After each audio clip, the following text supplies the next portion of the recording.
प्रथमाष्टमी आम घरे प्रतिवर्ष एंडुरी पिठा हुए से प्रथमे पूरा प्रस्तुत होता नड़िया अदा मरीच गुड़ पकई पुरटी को प्रस्तुत कर पुरटी हो सारा पर हलदी पत्र और कदली पत्र को कटाई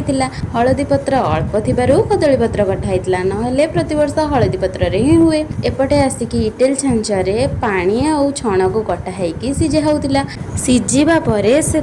दिखाई गोटे भात छणा उपरे आगुरु बटा होगी रखाई बिरी चाउल और सुजी को गोला होगी आणटी रे पुर दिखाई पुर दिखाई पत्र रे एमिति चपा होगी रखा होता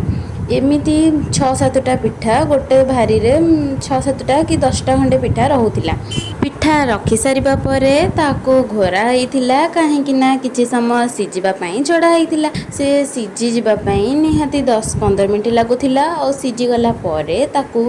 एमिति कढ़ा होउथिला काढ़ी सारिबा परे ताको गोटे गोटे की कुल्लारु कढ़ा होउथिला कढ़ा होई सारिबा परे किछि समय शीतल को रखा होइथिला और मु एपटे आसी जाइथिली अलता लगाया पई मो अलता नेल पॉलिश लगेली और मो भौणी और माई की मध्य लगेइतिली एइटा थिला मो अष्टमी ड्रेस आपण मानकु मो अष्टमी ड्रेस केमती लगुची निहाती कहिबे तापरे पिठाटी हो सारिबा परे मो पिठाटी को काढ़ी नहीं आमती ताधु पत्र छड़े आमे दी भौणी खाई नहीं आपण मानकर साड़े अष्टमी रे को पिठा हुए कमेंट रे निहाती कहिबे। रहुची जय बजरंगबली।